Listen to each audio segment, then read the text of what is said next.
Welcome to day 13 of the Advent Calendar. It's December the 13th. I hope you're all really well.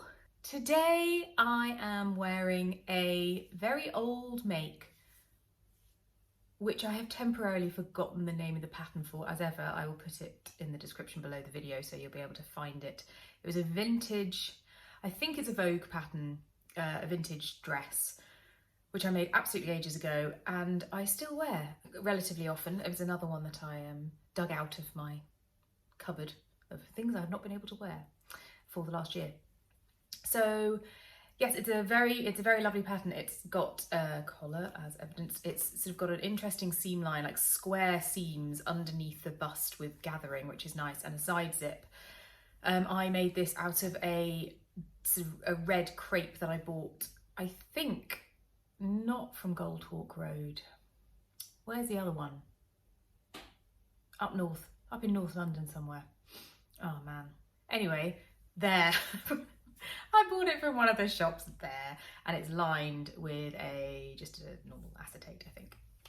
This fabric I remember being a complete bitch to work with, so I will not be buying any more of it, even if I don't think I could, because I can't remember where it was, which is a good start. Anyway, as you can tell, I am very coherent today, which is important for filming purposes. Today's joke. What do you call an elf that has won the lottery? Wealthy.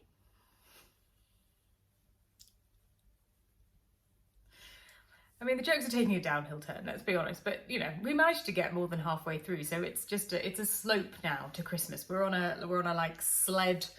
Oh, we're back on a sleigh theme. Just sliding gently towards Christmas, and we'll soon be hurtling as we get closer to it. So I figure the jokes are fine because they can just like coast along on the sleigh. Today's tip is coming up. I'm very sorry, it's low quality today. We're hitting a low. It's fine, it's gonna pick up. It's all gonna be good. Today's Advent tip is coming up. Hope you enjoy it, and I will see you tomorrow for day 14. Bye! Today's tip is one of the first from the comments on my earlier videos. So thank you to both Louise O'Connor and Noemi R, who both left remarks relating to thread left on a bobbin once you've finished a project. I hate wasting this thread. It really annoys me, so this was great. They both recommended taking the pieces that are left on the bobbin and either threading them onto a cotton reel and saving them for a later project, or hanging them on a command hook, which I just happen to have in my cupboard, and using them for thread markings, tailor's tacks, basting for later projects. Brilliant! Thanks, guys.